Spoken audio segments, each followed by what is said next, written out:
Sveiki gyvi, mėly klausytojai, sekėjai, naujieji draugai. Ir netgi žiūrėtojai, kadangi Tikrai tiesa. podcastą galima žiūrėti.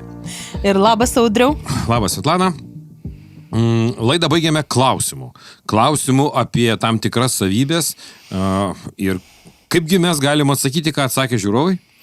Mes neturime atsakymo ir to atsakymo neturime labai logiškai, nes, kaip sakei, laidagi dar neišėjo į eterį. Jo, mes darom įrašus į priekį, susitikti vienu kartu abiem patogiu laiku studijoje nėra taip paprasta, taip kad, manau, atleisit šitą nedidelę mūsų silpnybę, sakykim. Labai tikimės jūsų komentarų po laidą ir šitie komentarai ne tik tai, kad galėsit patys paskaityti, kągi jūs atkomentavot ir atsakėt, bet ir bus temos sekančiom laidom ir diskusijom. Tikra tiesa, nes mūsų tikslas yra ne vien tik mums kalbėti ir pasakoti tą, ką mes žinom, kokią patirtį sukaupėm, bet išgirsti jūs, kągi jūs galvojate apie stovyklas, apie ir tą klausimą, kompetencijas, savybės, apie reikia, nereikia, apie daugybę dalykų. Ir šiandieną mūsų laidos tema. Kaip teisingai pasirinkti stovyklą vaikui? Klausimas. Jo, kažkiek apie tai jau esam kalbėję praeitose mūsų laidose ir vis tik.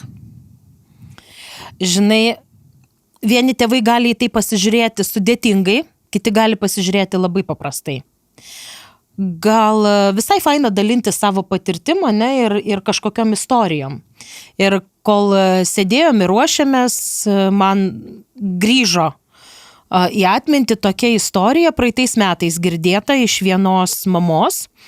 Reiškia, kada išleido sūnų į sukarintą, pavadinkim, stovyklą. Ne skautai buvo, bet tikrai kažkas susiję, gal šauliai, gal kas. Ir antrą dieną važiavo pasiimti. Kokia priežastis buvo? Jinai pasakė, kad reiškia, namuose niekada gyvenime nebuvo keliamas balsas ir vaikas visada gaudavo paaiškinimus dėl vienų ar kitų dalykų. Ir kada jisai papuolė į kitokią aplinką, tai natūralu, kad kilo turbūt didelis, nepatogumas. Šokas. Gal baimė, šokas, visaip galim pavadinti. Ir tada paklausiu, o kodėl tada jūs pasirinkot tokią stovyklą, jeigu tai visiškai neatitinka vaiko nei charakterio, nei poreikių? Atsakymas buvo, kad, gal pabandyti, čia reikėjo mum ir panašiai. Tai matyt buvo pasirinkimas dėl nežinojimo, dėl to pabandymo norėjimo, nežinau, bet padarytas greičiausiai ne visai tinkamas vaikui. Mes turėsim temą, kuris skamba taip, ar reikia ruošti vaiką stovyklai. Tai šitos klausimus galėsim pagvildent šitoje temoje, kaipgi tą vaiką ruošti stovyklai. Sakyčiau, kad reikėtų išgirsti vaiką, išgirst jo poreikius, pomėgius ir duot jam pasižiūrėti, kurgi jis patirs tą nuotykį, nes stovykla visų pirmiausia yra nuotykis. Nuotykis patirtas atskirai nuo tėvų, kažkokioje kitokioje terpėje ir stovyklą vaikui irgi reikia parduoti. Tikrai taip. Tik tai klausimas, žinai, tikrai tu priminei mūsų pokalbis, kada vyko su Aušra, kalbėk drąsiai online. Ir mes kalbėjom apie tai būtent, kad stovykla yra nuotykis. Bet ar kiekvienas vaikas pasiruošęs tam nuotykiui? Jį reikia tam nuotykiui ruošti. Tai mes paskui, pasišnekėsim kitoj temoj, bet renkant stovyklą, tai jeigu aš žiūrėčiau, sakykime, iš savo pusės per savo matymą ir turėčiau dabar vaiką, kurį leisčiau į tokią stovyklą, tai aš sakyčiau, taigi fainai, nuotykis. Bet žinant dabar savo suaugusią dukrą, tai jai tas nuotykis visai nefainas. Jos poreikiai kiti buvo. Ir Bet kaip reikia pasirinkti, ne? Bet aš tuo metu tikrai nemašiau. Aišku, jinai važiavo su manimi stovyklą.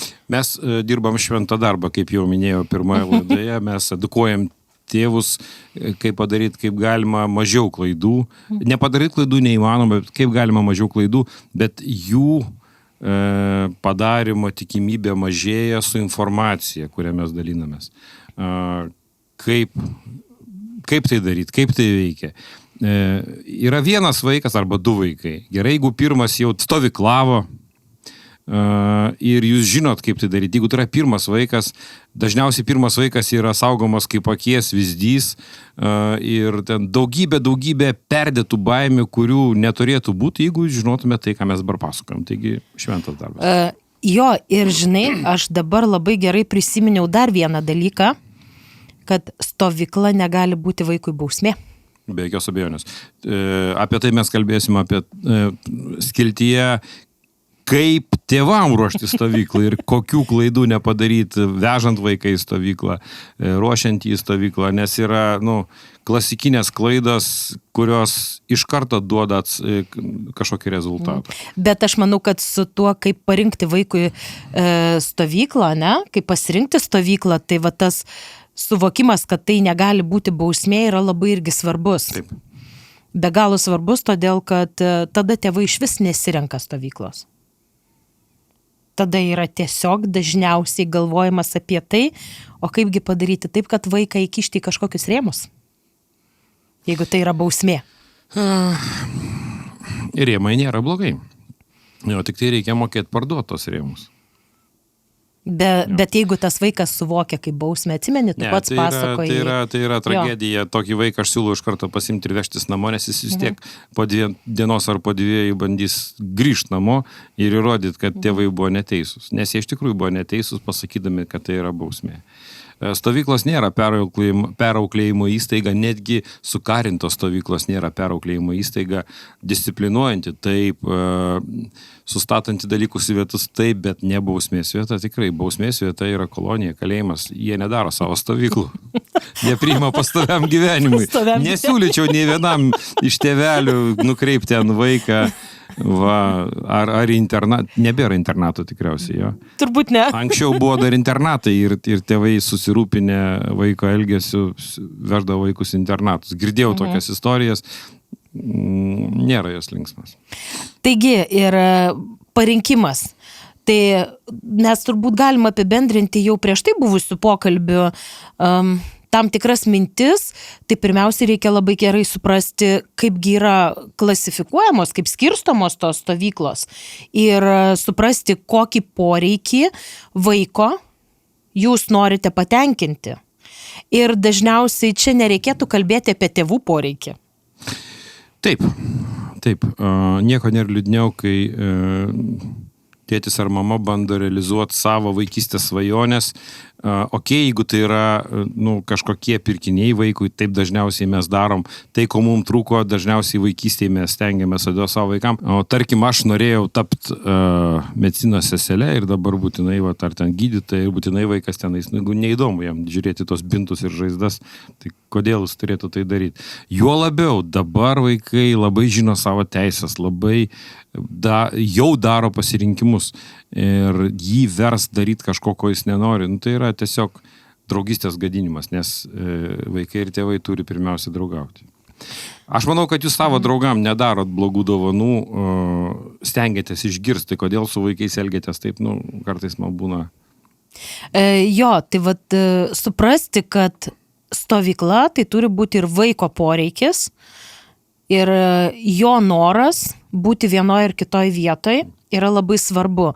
Tai kaip ir minėjau, išsiaiškinti, koksgi poreikis. Ar vaikas nori pabūti dienos stovykloje? Ko gero vaikas nieko nenorės. Aš dabar pagalvoju, kad jeigu žiūrėti, ko jis nori, tai jis norės sėdėti namie ir baksnuoti kompiuterį, žaidimus. Nenorės jis savaitę gyventi be kompiuterio, be telefono, kažkokioje nepažįstamoje aplinkoje. Kaip įgalinti jį norėt? Reikia tikriausiai vilioti nuotykį.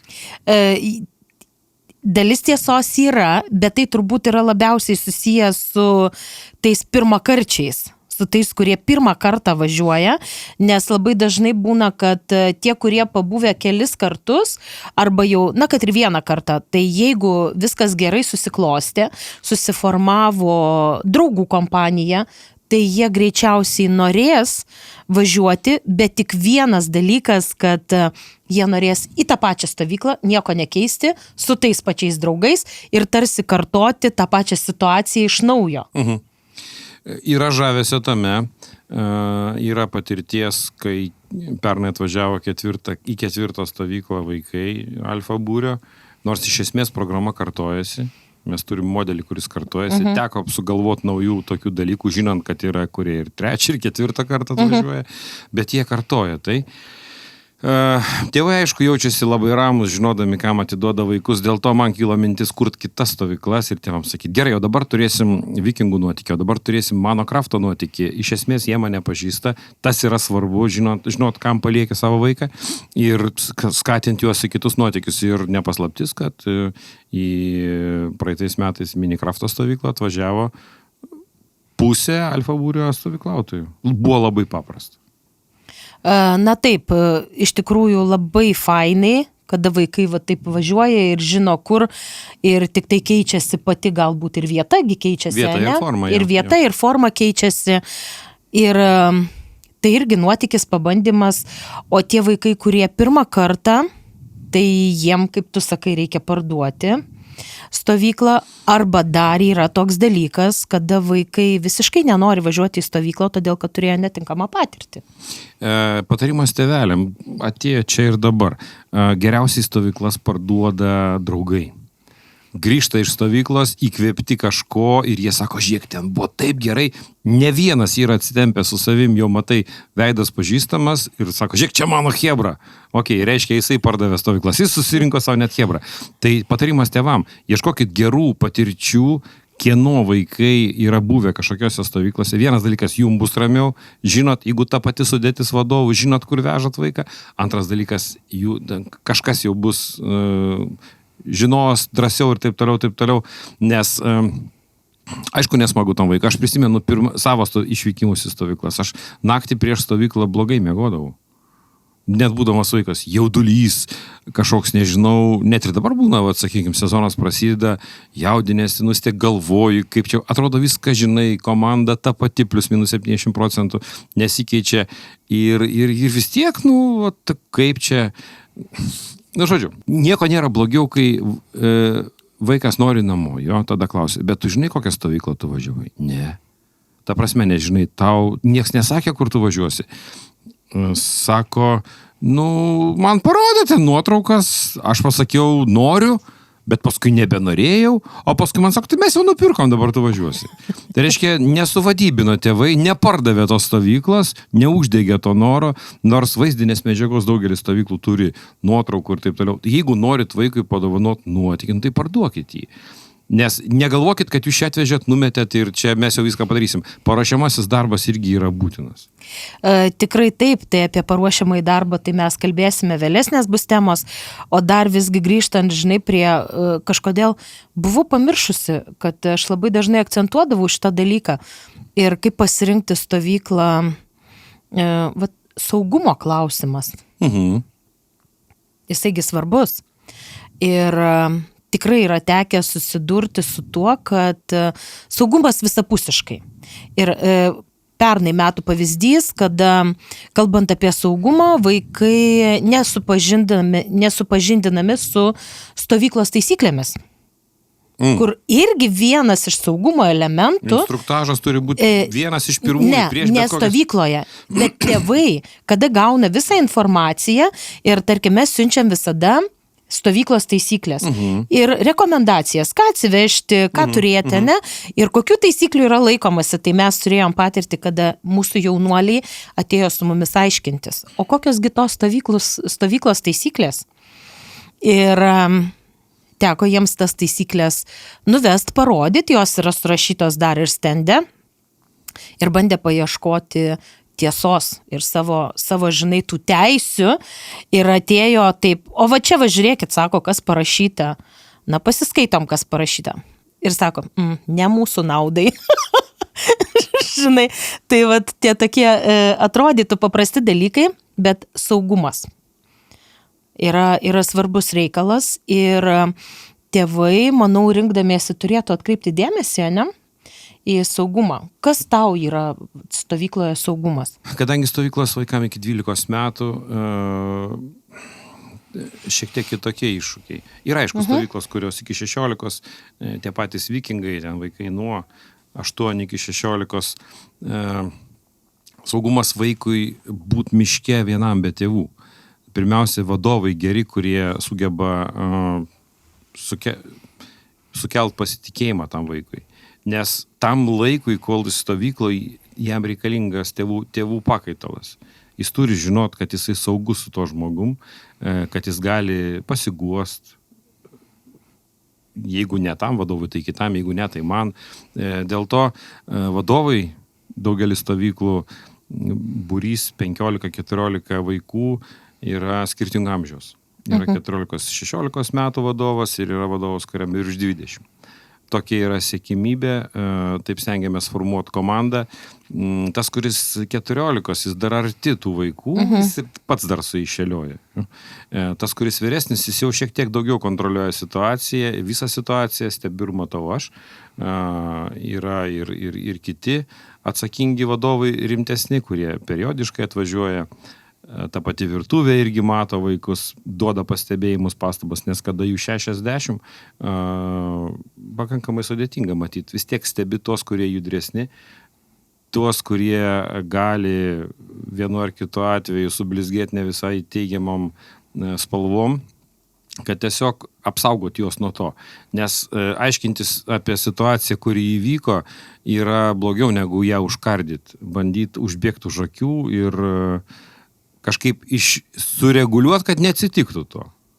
Jo, nes blogiausias dalykas yra kažkokios bausmės, kurias kartais tenka bausmė. Pasėdėk ant suoliuko, pamastyk, jo, reiškia, nusiramink. Tai yra bausmė. Be abejo. Ir, žinai, vat iš to, ką tu pasakei, tai emocinis saugumas. Emocinis saugumas yra turbūt pirmoje vietoje.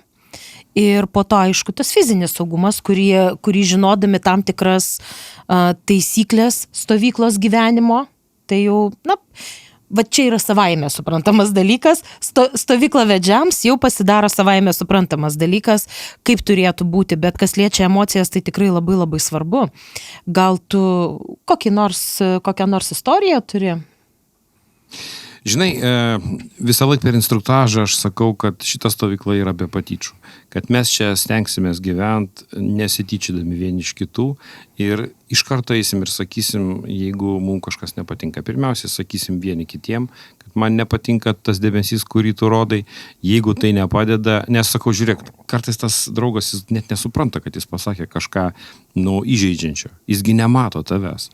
Ir jeigu tu jiem nepasakysi, kad šitas juokelis tau nepatinka, nes jis ten kažkur tave įžeidė. Mes visi turim skirtingų skaudamų pusių. Vieni storesnė žievė turi kažkokių skilučių iš kažkur, kur gali netyčia pataikyti, net ir suaugę žmonės. Kartais atsitinka tai bendravime, mes esam gyvi žmonės. Vieną dieną mes blogiau išsimiegojom, kažkas sukėlė kažkokias emocijas ir mes labiau pažeidžiami. Kitą dieną pas mus stovi tie šarvai, taip ir vaikai. Tai mes pirmiausia kalbam apie patyčių nebuvimą, apie tai, kad tu ateini ir sakai, jeigu pirmiausia sakai tam draugui, jeigu jis nesupranta, ateini sakai man, mes kalbamės.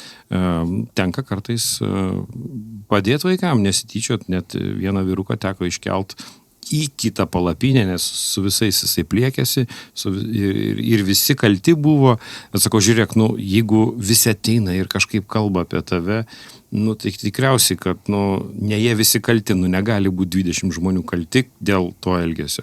Ir jisai susimastė, tai irgi padeda. Aišku, labai sudėtinga, ten 8-10 metų vaikui, jeigu dar labiau palepintas šeimoj, jeigu dar vienturtėlis, kur ten pasaulio bamba. Visokių mes tų patirčių stovyklose turim. Tai kalbamės ir visada pavyksta susitarti. Jo, patyčių klausimas, tai jisai visur ir visada aktualus, tai mes irgi lygiai taip pat savo stovyklose kalbame apie tai, kad netoleruojami tokie dalykai, bet, žinai, vėl iškylo galvoje tokia toks prisiminimas, kad ne visada net suprantama yra, kas yra tos patyčios.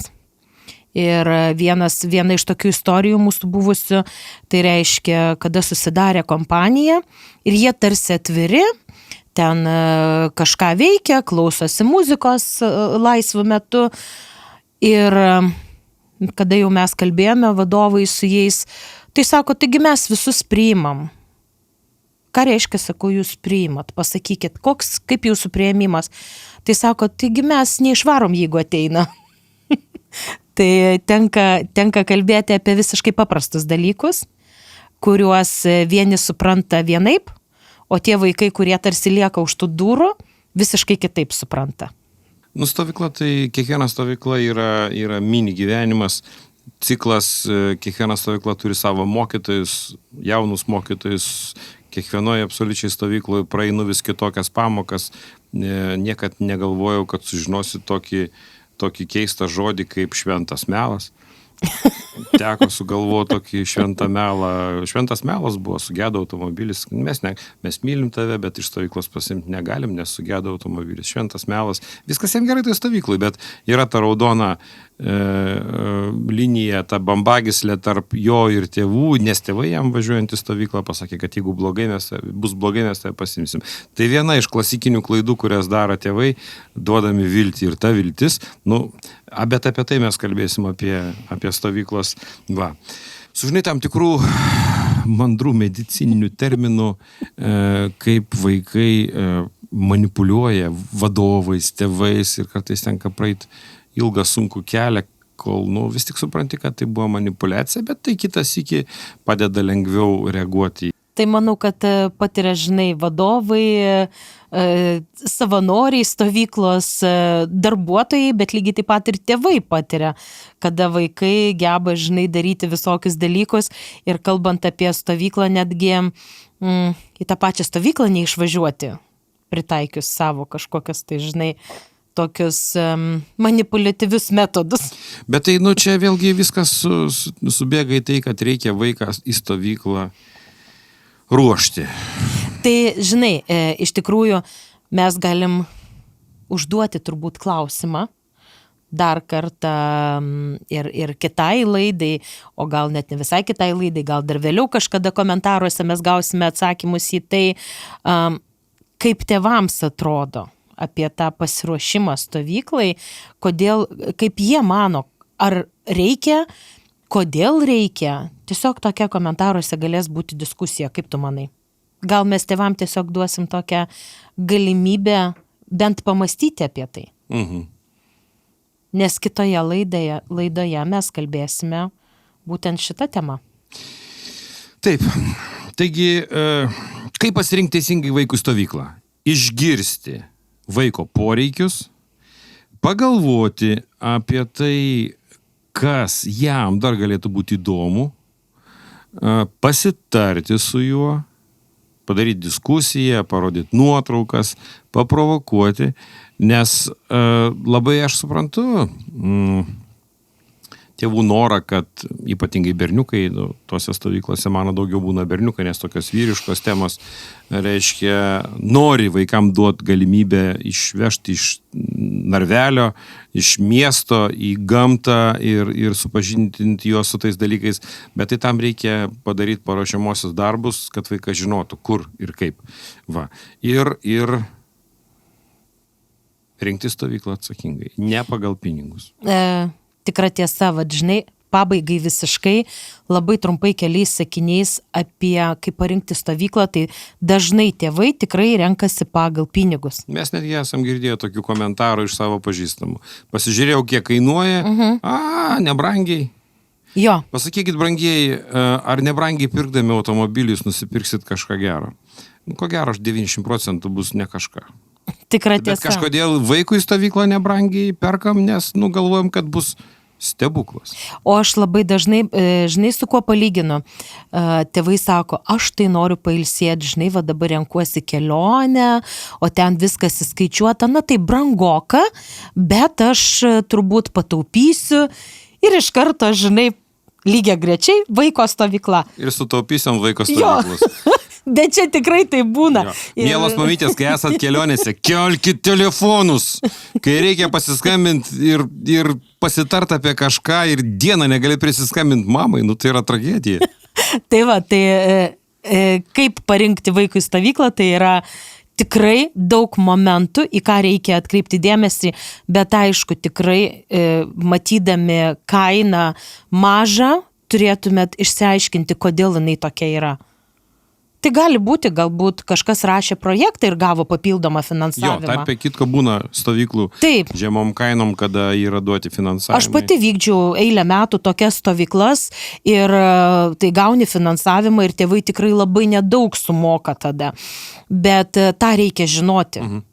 O šiaip maža kaina gali daug ką pasakyti, todėl bet kokiu atveju, kaip Audrius sakė, atiduodat savo brangenybę, didžiausią turtą, tai pagalvoti verta. Kiekviena stovykla daro poveikį, kaip ir bet koks laiko etapas praleistas ar pas senelius kaime su vienokia ar kitokia kompanija daro poveikį vaikui, taip ir bet kokia stovykla gali padaryti gerą ar nelabai poveikį vaiko raidai, ateičiai ir panašiai. Tai mes kalbėkime apie gerą poveikį darančias stovyklas ir šį kartą atsisveikinam. Gražios dienos ir iki susitikimo. Iki kitų pasimatymų. Net neabejoju, kad jie bus greitai.